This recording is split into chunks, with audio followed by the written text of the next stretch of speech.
విశాఖలో రేపటి జగన్ పర్యటనకు షరతులతో కూడిన అనుమతి ఇచ్చామని పోలీసులు తెలిపారు. రోడ్డు మార్గాన అనకాపల్లి, తాళపాలెం మీదుగా మాకవరపాలెం మెడికల్ కాలేజ్ పర్యటనకు అనుమతి ఉందన్నారు. అయితే రూట్ మళ్లింపు, జన సమీకరణ, సభలు, సమావేశాలు, ర్యాలీలకు అనుమతి నిరాకరణ తెలిపామన్నారు. జగన్ పర్యటనకు 10 వాహనాలకు మాత్రమే అనుమతి ఉందని, నిబంధనలు పాటించకపోతే చట్ట నిబంధనల ప్రకారం కేసు నమోదు చేస్తామని పోలీసులు స్పష్టం చేశారు. ఇక గతంలో కూడా జగన్ పర్యటనకు అనుమతి ఇచ్చామని, ఎలాంటి సంఘటనలు జరిగాయో అందరికీ తెలుసని మాజీ మంత్రి గంటా శ్రీనివాసరావు అన్నారు.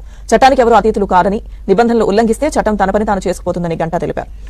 ముఖ్యమంత్రిగా చేసిన వ్యక్తి ఎవరైనా ఒక జగన్ కాదు కామన్ మ్యాన్ ఒక చిన్న ఫంక్షన్ చేసుకోవాలంటే కూడా పర్మిషన్ పెడతారు. చట్టం చేసామంటే వాడికి అవగాహన రాహిత్యం అది. పర్మిషన్ లేదు, మాకు ఇంటిమేషన్ మేము ఇచ్చాము, మీరు ఇచ్చిన పని చేస్తామంటే అది ఆ గతంలో చంద్రబాబు నాయుడు గారు చేస్తున్న విషయాలు మేము చేయలేము. ఏముంది ఇంటికి తాళాలేయటం, ఇప్పుడు జగన్మోహన్ రెడ్డి ఫ్లైట్కి టేకాఫ్ కూడా చేయొచ్చు కదా, ఆ రోజు పవన్ కళ్యాణ్ చేసినట్టుగా.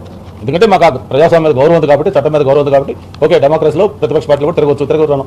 బట్ అట్లా చెప్పి చట్టం జోలు తీసుకుంటామంటే మాత్రం కుదరదు. మీరు ఏదైతే ప్రభుత్వం అనుమతిస్తా ఉందో, పోలీస్ పర్మిషన్ ఇస్తారు, ఆ రూటు దీని ప్రకారం ఆ వైలేట్ చేయకుండా ఆ అనుమతుల ప్రకారం మీరు ప్రకటన చేసుకుంటే మాకు ఏమాత్రం అభ్యంతరం లేదు. ఒకటి కాదు 10 సార్లు మీరు ప్రకటన చేసుకోండి. మీకు మీలాగా మేము మిమ్మల్ని అడ్డుకోవట్లేదు, మీకు కావాల్సిన అన్ని భద్రతలు కల్పిస్తా ఉన్నాం.